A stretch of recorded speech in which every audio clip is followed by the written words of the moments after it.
Assalamualaikum warahmatullahi wabarakatuh. Alhamdulillahirabbil alamin. Allahumma shalli ala sayyidina Muhammadin. Amma ba'du. Alhamdulillah para pemirsa Batu TV rahimakumullah. Pada kesempatan kali ini kita bisa bersua kembali. Kita mengetahui bahwa ketika kita dalam kehidupan yang nyata, banyak orang yang kemudian berbondong-bondong untuk mencari ilmu.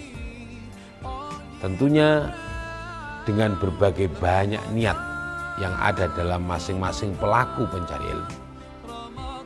Namun bagi jiwa seorang santri, kita semuanya harus membekali diri bahwa kita ini sedang mencari ilmu, tentunya ilmu yang bermanfaat dan barokah. Ini yang paling utama.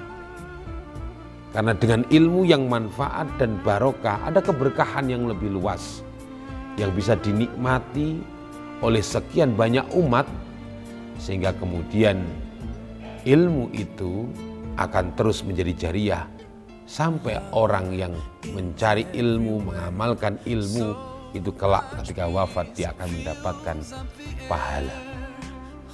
Ma'asyiral hadirin wal hadirat rahimakumullah. Lalu bagaimana sih tanda-tandanya ilmu itu dikatakan bermanfaat? Mari kita renungkan.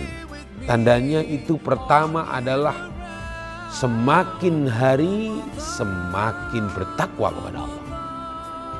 Jadi orang yang kemudian memiliki ilmu yang manfaat, pastilah dia semakin bertakwa. Dan takwa itu artinya adalah suka akan ketaatan dan jauh berusaha untuk membenci sebenci-bencinya tentang kemaksiatan. Ini. Makanya kemudian melaksanakan semua perintahnya Allah ini dengan semampunya. Dan kemudian menghajar diri supaya kemudian benar-benar tidak sampai ada celah kemaksiatan masuk dalam diri kita. Ini cirinya kalau kita ingin ilmunya dikategorikan ilmu yang bermanfaat.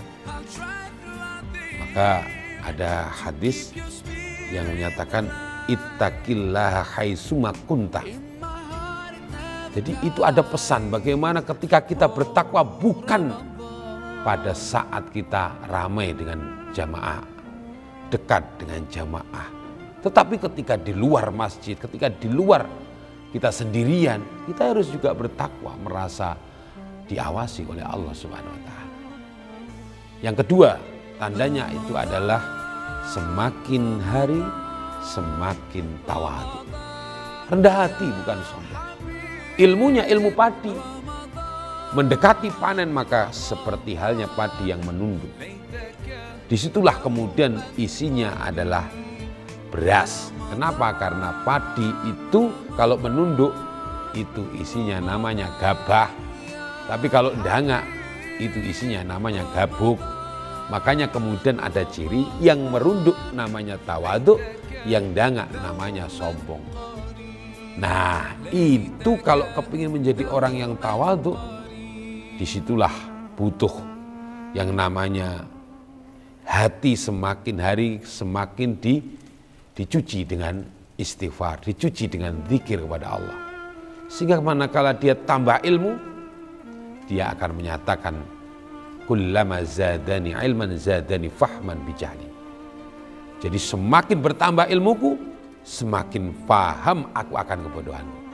Jadi tidak akan pernah berhenti dari belajar. Yang kedua seperti itu. Yang ketiga, itu tandanya zuhud. Zuhud itu jangan dimaknai yang benci kepada dunia, tidak. Tetapi zuhud itu sederhana. Perilakunya, sikapnya.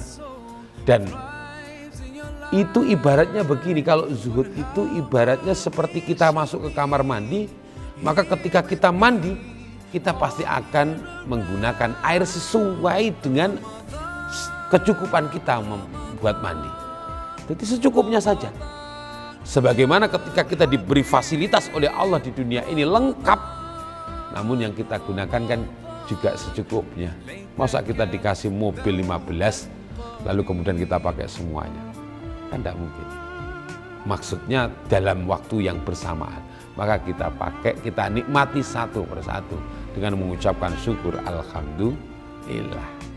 Ini zuhud. Jadi ngono ya ngono tapi ojo ngono. Butuh tapi ora butuh. Artinya seperti halnya ketika orang itu kepingin kentut berarti kita butuh. Tapi kemudian kalau tidak ya jangan kentut. Dunia juga seperti itu. Banyak yang kita pegang tetapi kita secukupnya saja. Zuhud. Yang keempat adalah pandai untuk mengelola hawa nafsunya. Sehingga tandanya orang yang ilmunya manfaat itu adalah pandai untuk mengelola hawa nafsu. Hawa nafsu kalau arahnya ke kanan akan berakhir kepada ketentraman, yang ke kiri akan berakhir kepada kesusahan. Maka perhatikan ayatnya Allah Subhanahu wa taala, Bismillahirrahmanirrahim. Wa amma man khafa maqama rabbih wa na'an nafsa 'anil hawa fa innal jannata hiyal ma'wa. Kalau kita pandai mengelola hawa nafsu, maka kita akan mendapati surga yang sebenarnya. Nafsu itu kecil, nafsu ibaratnya kunci, truk itu besar, tapi kalau kunci itu tidak kita kendalikan dengan baik, maka dia pun akan mengarah hal yang tidak baik.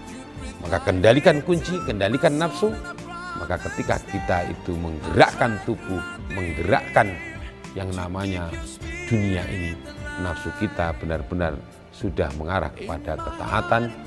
Nafsul mutmainnah irji ila rabbi radiyatan mardiyah. Mudah-mudahan manfaat, ilmu kita manfaat, anak kita soleh-solehah, ilmunya manfaat dan barokah. Wallahul muwafiq ila aqwamit thariq. Wassalamualaikum warahmatullahi wabarakatuh.